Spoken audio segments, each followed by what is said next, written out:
서울 서희초 교사의 극단적인 선택 이후 교권 침해에 노출됐던 교사들의 불만이 터져나오고 있습니다.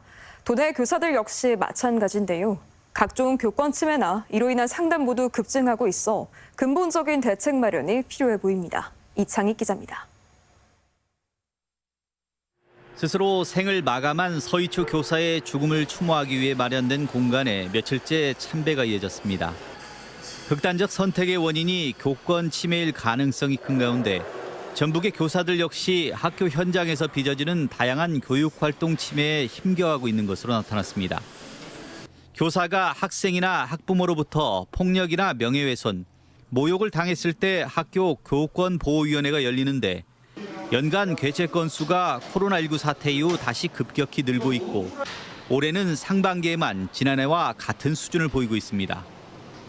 특히 다양한 교권 침해로 교사가 치유센터를 통해 심리 치료 상담을 받거나 진료 지원, 법률 자문을 받는 사례 역시 지난 5년간 무려 4배 가까이 증가한 것으로 확인됐습니다.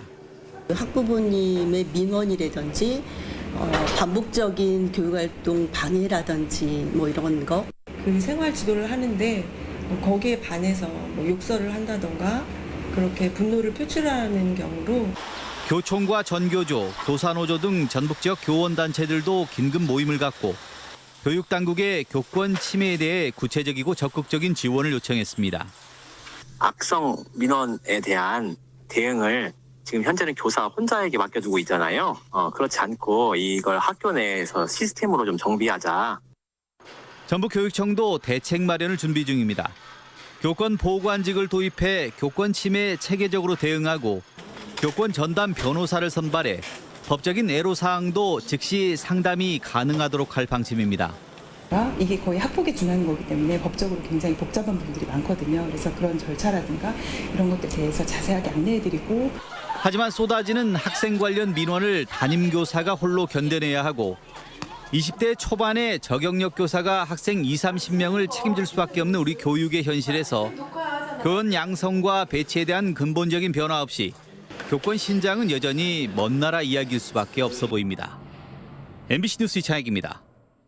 스승의 날을 맞아 전라북도 교육청이 도내 교사 3천여 명을 대상으로 한 설문조사 결과를 발표했습니다. 교사들은 학부모나 학생에 의한 교권 침해 사례가 빈번하다고 답변했는데요. 해가 갈수록 이런 사례가 증가하고 있다며 어려움을 호소하고 있습니다. 보도에 이창익 기자입니다. 전북교육인권센터가 도내 유초중고 교사 2,992명을 대상으로 지난 3월 29일부터 8일간 인식조사를 실시했습니다. 먼저 최근 3년간 교육활동 과정에 교권 침해 빈도를 물었는데 설문행한 교사의 절반이 교권 침해 사례를 경험했고 응답자 10명 중 1명은 관련 경험이 무려 10차례를 넘는다고 답했습니다.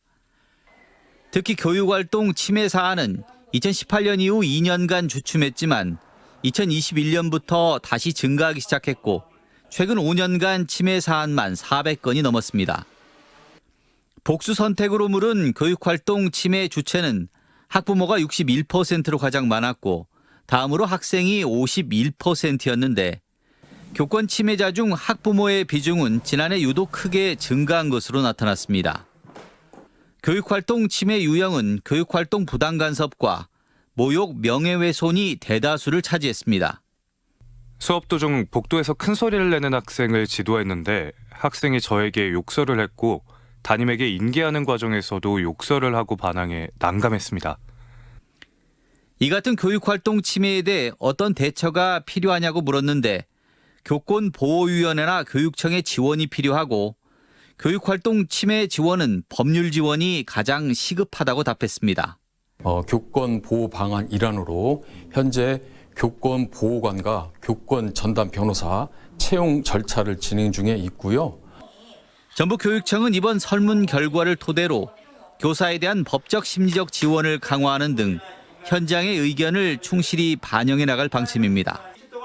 MBC 뉴스 이창익입니다. 학생 인권과 함께 교권 보호를 규정한 교육인권조례가 가결됐습니다. 전북도 의회는 오늘 본회의를 통해 찬성 29표, 반대 7표, 기권 1표로 도교육청이 발의한 교육인권 증진 기본조례안을 통과시켰습니다. 해당 조례안은 학생 인권 조례와 교직원을 위한 교육활동 보호 조례를 합쳐놓은 성격으로 교권 보호를 위한 첫 법제화라는 의미가 있습니다. 학교 현장의 교권 침해 사건이 날로 늘어나 보다 전문적이고 신속한 법적 대응이 요구되고 있습니다. 전국의 모든 시도가 교육 활동을 보호해줄 전담 변호사를 두고 법적 지원에 나서고 있지만 유일하게 전북만 예외여서 대책이 필요해 보입니다. 이창익 기자입니다. 전북교육청은 지난 3월 교사 3천여 명을 대상으로 교권 침해와 관련한 설문조사를 실시했습니다. 최근 3년간 몇 차례나 교권 침해를 당했는지 물었더니 응답자의 44%가 한 번에서 5번까지 경험했고 9.4%는 무려 10차례가 넘는다고 답했습니다. 침해 유형은 부당 간섭과 명예훼손, 모욕이 가장 많았고 공무집행 방해와 협박, 그리고 상해 폭행 순이었습니다. 교권 보호를 위해 무엇이 필요한지 묻는 질문에는 법적인 보호를 최우선 과제로 뽑기도 했습니다. 학교폭력 전담 변호사도 필요해서 법률적으로 교사들에게 좀 조력을 해줄 수 있는 사람이 필요합니다. 하지만 법적인 지원을 담당할 전담 변호사가 없는 곳은 전국 17개 시도 가운데 전북이 유일했습니다. 타 시도는 꽤 오래전부터 교권 전담 변호사를 두고 교권 침해 사안에 대한 법률 상담과 소송 관련 업무를 진행해왔지만 전북은 그간 전담 전문가가 아닌 외부 변호사의 법률 자문에 의존해왔습니다. 전북교육청은 지난달 뒤늦게 전담 변호사 선발 절차에 들어갔지만 2차까지 지원자가 한 명도 없었습니다. 6월 달에 지금 공고가 나왔는데 실은 이제 변호사님들이 6급 상당으로 채용되다 보니까 지원자가 없어서 지금 3차 공고 중에 있습니다. 전담 변호사는 6급 임기제로 선발하는데 보수가 현실적으로 적어 일부 시도는 조건을 높여 연봉을 더 높여주는 것도 있습니다. 전북교육청은 다음 주 3차 재공모에 나설 예정인데 이번에도 지원자가 없으면 보수나 직급을 높이는 방안도 검토할 방침입니다. MBC 뉴스 이창익입니다.